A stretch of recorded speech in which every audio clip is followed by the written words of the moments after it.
is if marijuana is regulated, can you please describe your stance on what you believe if the use will increase amongst underage people? Can you, I think we've already done that one pretty much. Look, we can both use very fancy statistics and we don't trust each other's numbers. We don't trust each other's scientists. We don't trust each other's scientific studies. For every study Chris comes up with, I'll come up with the opposite. For every one I come up with, he'll come up with the opposite. I guess I would ask all of you to just use common sense. And I don't care what side of the issue you're on. I respect, no matter what side of the issue you're on, use common sense.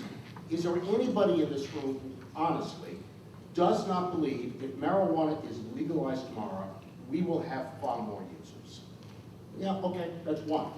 Is there anybody who believes, that's great. Yeah, it was a rhetorical question. Is there anybody who believes the fact that there are 170 million regular uses of alcohol and about 16 to 18 million regular uses of marijuana? Does anybody believe those two numbers are by accident? Does anybody believe that the law indeed may have an effect on the number of users? I mean, I think it's just plain common sense, and Chris and I can argue the numbers all day. This is a common sense issue. You guys are all bright guys here. Let's argue the issue. Is the recreational drug of choice, which is the real argument here, I have absolutely no problem with Chris's stance. He's upfront about it. He wants it legal. I get upset at people who use intellectual facades and are afraid to argue the core issue.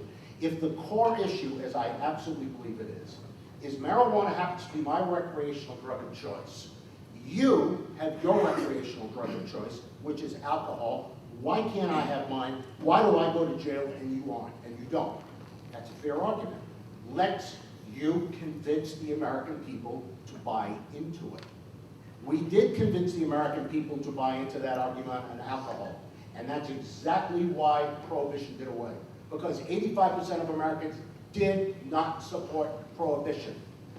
The latest study I've seen, and Chris made me argue with me, I'll be off 3 or 4 points, but generally 70% of Americans do not support recreational marijuana use because they believe the potential consequences of 5 to 10 times more users would be not worth the trade-off.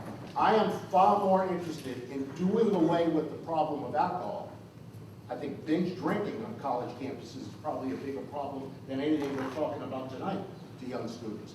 I am far more interested in doing away with the issue of alcoholism amongst kids than I am about adding another recreational drug of choice that they can use and not go to jail with. I guess I'll go back to let's question one another here. In your time at the DEA, how many illegal alcohol distribution rings did you bust? We only enforce the drug laws. It's a rhetorical question. I understand they're making. ATF did a lot of them. Busting illegal alcohol distribution rings? Absolutely. In comparison to marijuana or drug distribution rings? Probably as many or more. I don't know. I'm not sure, but probably as many or more. Okay. I obviously don't have numbers to dispute that, but I think you guys get the point here. We want to see marijuana distribution in the hands of good, law-abiding businessmen who are under government regulations and controls. I don't want to see marijuana distribution in the hands of gangs and cartels. I don't want to see people enforcing their turf conflicts through violence. I want to see them enforcing them in the courts. And I think that's really the heart of the issue here. And now I will agree, if we talk about public support for this issue, I think we're doing a pretty damn good job of getting the public on our side when it comes to legalization. Now, a lot of it depends on how you ask the question. If you say legalization, numbers are a bit lower, and I think that people start to think, they think the tomato model, you can walk into, a grocery store and buy it. But let's talk about what legalization means. It's kind of a buzzword here. I mean, let's talk about things that are legal here. Tomatoes. Like I said, tomatoes are legal, right? Alcohol is legal. Last time I checked, uranium was legal. Legalization doesn't mean it's going to be available for everybody. It means a controlled, regulated market.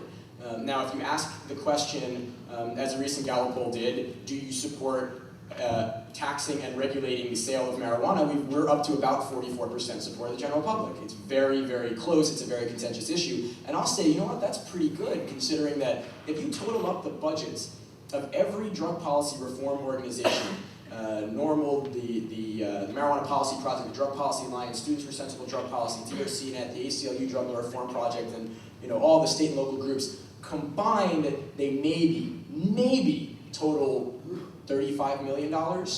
The federal anti-drug budget is over $24 billion, and that's not including state budgets. The government's, the ONDCP ad campaign, those silly ads that you see on TV that if you smoke pot, you get your fist stuck in your mouth, or you'll end up being date raped, or an alien will steal your girlfriend, according to the latest ones. The budget for those ads is about 4 times the budgets of every drug policy organization combined. So the fact that over the course of the last 30 years we've managed to gain 44% of the public in favor of legal and tax and legal regulated markets, and over 60% support for decriminalization, I'd say that's pretty good. Where's that 44% figure? That was the latest Gallup poll. Do you support Yeah, legal tax sales of marijuana for adults? I could be mistaken. I thought it was 68-32. But we're both the same ballpark. Chris said something interesting. Regulated sale and use of it. Great. That means who will end up, because he said he didn't want to give it to the criminals, he wanted to give it to businessmen that we trust. Who will end up with the license to sell and distribute marijuana? I'll tell you the 2 groups that will. The pharmaceutical companies and the tobacco companies. Boy, there's 2 groups I would trust my life to. I trust them more than the Medellin cartel and the Bloods and the Crips, that's for sure.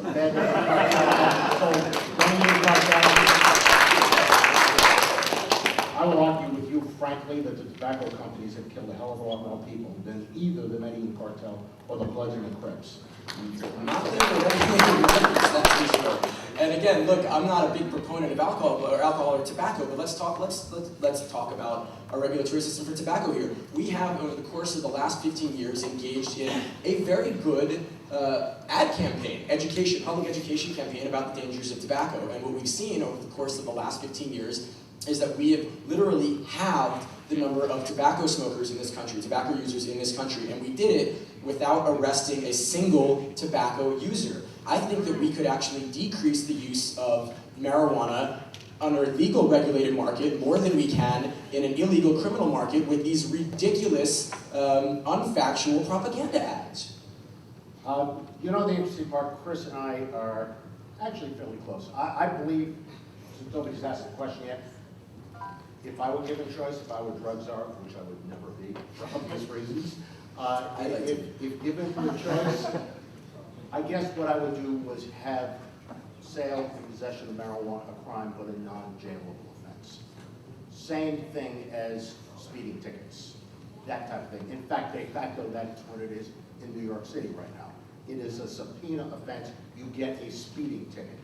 And yet in New York City, last year, Giuliani's administration, I will grant you this has gone down a bit, there were about 52,000 arrests for marijuana possession, despite the fact that... Chris, you know that has nothing to do with marijuana. That had to do with Giuliani's philosophy of lifestyle crimes. You're correct, and yet at the same time, there are 52,000 people who had to go through the really horrible ordeal of being arrested, booked, being thrown in jail. Many of these people who were arrested, say, on a Friday night, had to sit in a holding cell with rapists and murderers until Monday morning, despite the fact that their penalty would be nothing more than essentially the equivalent of a parking ticket or speeding ticket once they got out. Chris, do you That's know not right. Do you know how many people are in prison in the state of Florida?